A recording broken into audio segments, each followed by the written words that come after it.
यहाँ पे जात की जमात नहीं है, जात की जमात है। मुझे एहसास हुआ उस वक्त कि जब मैं गांव घूमकर अति पिछड़े की समस्या को समझा और जाना। अब हमारे बीच पत्रकार महोदय नहीं है, क्या समस्याएं हमने देखी है।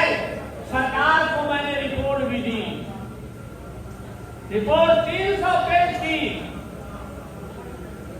लेकिन उस रिपोर्ट को असरयाम नहीं हुआ। लेकिन मैं बधाई देता हूं नीतीश कुमार जी को कि आज उस रिपोर्ट पर ही वो काम कर रहे होनी चाहिए। लेकिन आज पार्टियां ऊपर से थोपती है, ये तुम्हारा घर का रखवाला होगा, हम उसे तस्लीम कर लेते हैं। लेकिन आज हमारे घर का रखवाला हम नहीं चुन सकते हैं, ये अधिकार आपको नहीं है। ये अधिकार पैदा कौन करेगा? इसी ओबीसी का जमात करेगा, जमात।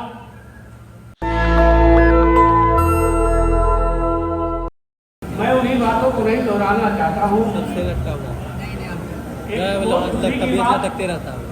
हमें समझ में आई, इस हॉल में भी आने का मौका मिला, लेकिन आज मुझे एहसास होता है कि यहाँ पे जात की जमात नहीं है, जात की जमात है। पहले कई मीटिंगों में मुझे ऐसा लगा कि मैं एक जाति की मीटिंग में पहुंच रहा हूँ, लेकिन यहाँ जात नहीं जमात है। और इससे मुझे बहुत खुशी हुई साथियों। ये बात अभी चलते चलते एक बात याद लाई कि 100 भाग हमारा और 10 भाग तुम्हारा, लेकिन आज इस धरती पर 100 भाग 90 भाग हमारा है ही नहीं। संयोगवश हमारे बीच अति पिछड़ा आयोग के वर्तमान सदस्य तारकेश्वर जी बैठे हैं और पूर्व सदस्य मैं ही हूँ। जब अति पिछड़ा आयोग बना 2006 में, अब मैं 7 वर्ष का सदस्य रहा था। मुझे एहसास हुआ उस वक्त कि जब मैं गांव घूमकर अति पिछड़े की समस्या को समझा और जाना। अब हमारे बीच पत्रकार महोदय नहीं है, क्या समस्याएं हमने देखी है। सरकार को मैंने रिपोर्ट भी दी, रिपोर्ट 300 पेज की,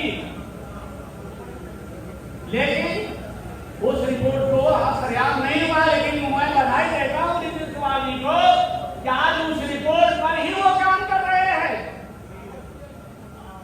इस बात को समझने की जरूरत है साथियों।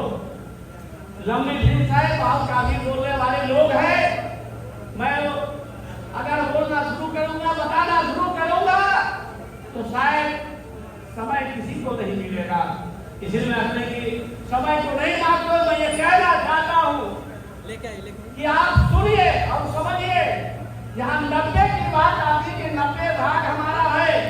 अरे हम तो 90 भाग नहीं मांग रहे हैं, हम तो आपसे कह रहे हैं कि 243 में 35 हिसाब से जोड़ लो, मेरा कितना शेयर होता है।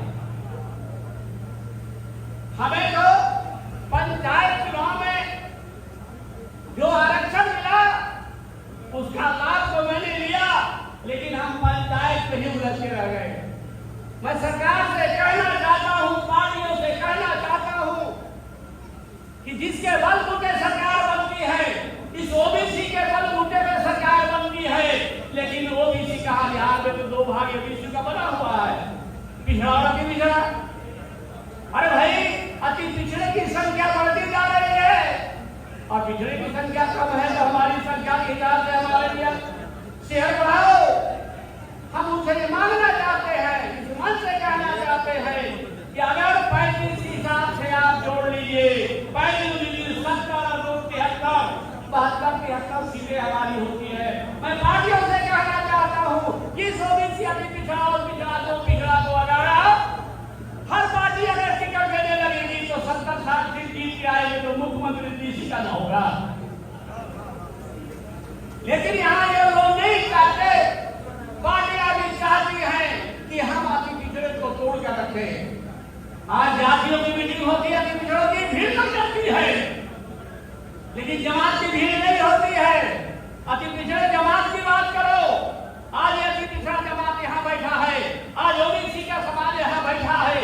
मुझे बहुत खुशी हुई है कि ये संकल्प हमने कि हमारे बीच का विधायक कैसे होगा। हम विधायक चुनने के हकदार है, तुम ठोके के विधायक मुझे नहीं चाहिए, ये बात होनी चाहिए। लेकिन आज पार्टियां ऊपर से ठोकती है, ये तुम्हारा घर का रखवाला होगा, हम उसे तस्लीम कर लेते हैं। लेकिन आज हमारे घर का रखवाला हम नहीं चुन सकते हैं, ये अधिकार आपको नहीं है। ये अधिकार पैदा कौन करेगा? इसी ओबीसी का जमात करेगा। जमात जिसका आचरण अच्छा हो, स्वभाव का अच्छा हो, दागदार नहीं हो, वफादार हो, वैसे प्रतिनिधि को खुद हम चुने और उसका भेजे कि हमें ये प्रतिनिधि चाहिए। मैं साथियों, मैं इसलिए कहना चाहता हूँ कि देश की आबादी, बिहार की आबादी का, पिछड़ों की आबादी का, समझ लीजिए, सुन लीजिए, अति पिछड़ों की आबादी का 27 जातियां अति पिछड़ी जाति में मुसलमान है। जो मिलिटेंट फोर्स है 27 जातियां जो वोट देकर सरकार बनाती है, मैं उनसे जानना चाहता हूँ, पार्टियों से जानना चाहता हूँ काम करने के लिए 27 जातियों में मिलिटेंट फोर्स कौन कौन है? अंसारी 1, मंसूरी 2, 3, कुरैशी 7, शेख आबादी 5। काम करने में ये 5 मिलिटेंट फोर्स है और सारी अति पिछड़ा वोट करती है। लेकिन 2010 के बाद से बहुत अफसोस की बात है कि इनका नुमाइंदा आपके विधानसभा में, आपके लोकसभा में, आपके राज्यसभा में नहीं है। ये बहुत दुख की बात है साथियों। ये कौन सोचेगा? यही जमात सोचेगा, ओबीसी का जमात सोचेगा कि इतनी बड़ी आबादी रखने वाला समाज का एक भी विधायक नहीं, एमपी नहीं, राज्यसभा नहीं, विधान परिषद। और आप विधान परिषद बनाते हैं उसको जो विधान लोकसभा से हारता है, उसे विधानसभा में, विधान परिषद में डालते हैं। विधान परिषद किसके लिए? विधान परिषद उस समाज के लिए है जो वो चुनाव में नहीं आता, चुनाव से जीत के नहीं आता है, वैसे वैसे हम उसके प्रतिनिधित्व को रखा जाने का है। लेकिन जो लोकसभा आता है, विधानसभा परिषद चला जाता है, नॉमिनेट हो जाता है, हम उसे जानना चाहते हैं। इसलिए मैं आपसे कहता हूँ, ओबीसी के लोगों, मैं बधाई देता हूँ इनको कि आज बीबी मंडल के द्वारा जो समाज में पैगाम जाना चाहिए, मैं उस पैगाम को आप तक देने जा रहा हूँ साथियों। सच्चाई बोलना गुनाह नहीं है, सच्चाई को छुपाना गुनाह है। और पार्टी का कैडर वही होगा जो हुक्म होगा वो यहाँ शामिल करना है आपको। लेकिन मैं ये कहता हूँ कि खूब बढ़ो, आगे बढ़ो। बाबा साहब के बारे सुन ही रहे, सारे लोग बाबा साहब के बारे बोलते हैं, लेकिन आपको समझना चाहिए उसी बाबा साहब को जूते का माला पहनाने वाला कौन? कर्पूरी जी जो आरक्षण आप लोगों को दिया, उनका मान सम्मान बढ़ा, सत्ता से हटाने वाला कौन? गाली देने वाला कौन? आज हम उसको पूछते हैं। आज विचार जिंदा रहता है। आज बीबी मंडल जी का विचार, सोच और फिक्र नहीं होती तो आज हमका नाम लेवा कोई नहीं होता। मैं बधाई देता हूँ उनको, बीबी मंडल जैसे व्यक्ति को उजागर करो, आम जनता को ले जाओ, आने वाले नस्ल को बताओ और समझाओ कि बीबी मंडल ने जो अधिकार और सम्मान दिलवाया है। आपको सोचना चाहिए कि मंडल लागू होने के बाद कमंडल रोड पर आया, लेकिन हमारा पिछड़ा का अधिकार छीना गया, ओबीसी का छीना जा रहा है। लेकिन हम रोड पर नहीं आते, हमें रोड से लेकर संसद तक आपको लड़ाई लड़नी होगी। मैं इन्हीं बातों के लिए आपके बीच में जैसे भी हमें खबर मिली, आज अदिल भी वहां बैठक थी, आज पंचायत चुनाव आ रहा है, लोकसभा चुनाव आ रहा है, फिर विधानसभा चुनाव आएगा, सुरसरी हो गई है। 6 महीना पहले इसका लोगों ने गोलबंदी करने की जरूरत हो गई है। अति पिछड़ा एक ऐसा चटनी जिसको कहिए चटनी, जो भातों पर चलेगा, खजड़ियों पर चलेगा, पुलाव पर भी चलेगा, इससे स्वादिष्ट होता है। इसलिए इसे बांट के रखो, इसका वोट लो, इसको वोट देने का अधिकार नहीं दो साथियों। आपको समझना चाहिए कि आज हमारे विधानसभा के अंदर में कितने अति पिछड़े हैं लोग, एमपी लोग हैं जो अति पिछड़े की आवाज को बुलंद करने के लिए गांव-गांव जाना चाहिए था। अब क्षेत्र के विधायक हो सकते हैं, लेकिन पूरे बिहार का एक भी कोई लीडर हमें बता दो, कोई एक लीडर बना दो अति पिछड़ा का, जिसके एक बात पर जैसे कर्पूरी जी ने ऐलान किया था। कर्पूरी जी एक विधायक थे, मैं उनके बारे में बताना चाहता हूँ कि कर्पूरी जी कैसे व्यक्ति थे। देखा हुआ हाल मैं बता रहा हूँ, ये 83-73 साल का ये उम्र, बामसेन से लेकर वाहिनी से लेकर और इमरजेंसी के जेल तक का मैं सफर कर चुका हुआ साथी हूँ। आज बामसेन की बात आई, मैं इस हॉल में कई दफा आया, हमारे साथ छापड़े थे। ये साथियों मैं इसलिए कर रहा हूँ, मैं आंदोलनकारी हूँ, आंदोलन से जुड़ा हुआ हूँ और इसी में गवाया है, लेकिन सत्ता के लिए कभी नहीं हमने प्रेरित किया कि मुझे सत्ता चाहिए। सत्ता दिलवाने की बात करते हैं, सत्ता उन लोगों को चाहिए जो सत्ता के लिए संघर्ष करने वाला भी होना चाहिए। इसीलिए इसकी जरूरत है। और मैं आपसे विदाई इसलिए ले लेता हूँ कि हमारे और भी यहाँ लोग बैठे हैं।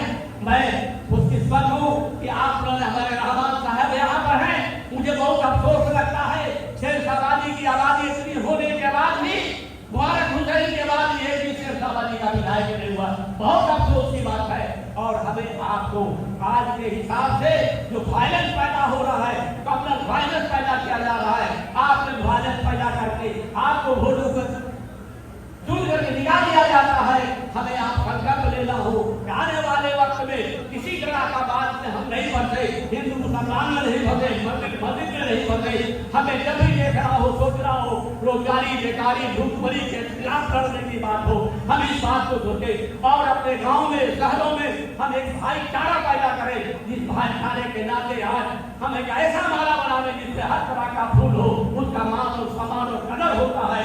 आज देख रहे हैं आप फूलों का गुलदस्ता लगा हुआ, कितना खूबसूरत लग रहा है। अगर ये नहीं हो, गुलाबे हो, तो मजा नहीं आता साथियों। भारत एक ऐसा देश है जिसमें हर तरह के गुलदस्ते होते हैं, हर गुलदस्ते को मान सम्मान होता है। मैं बहुत कुछ बताना चाह रहा था, शिक्षा को लेकर, स्वास्थ्य को लेकर, रोजगार को लेकर, लेकिन नहीं साथियों, समय की किल्लत है। और साथ साथ आपने मुझे बुलाया रहमान साहब के एक बात कहने पर और आपके अध्यक्ष महोदय के कहने पर मैं आपके यहाँ आ गया हूँ। इसके लिए मैं आपको धन्यवाद देता हूँ।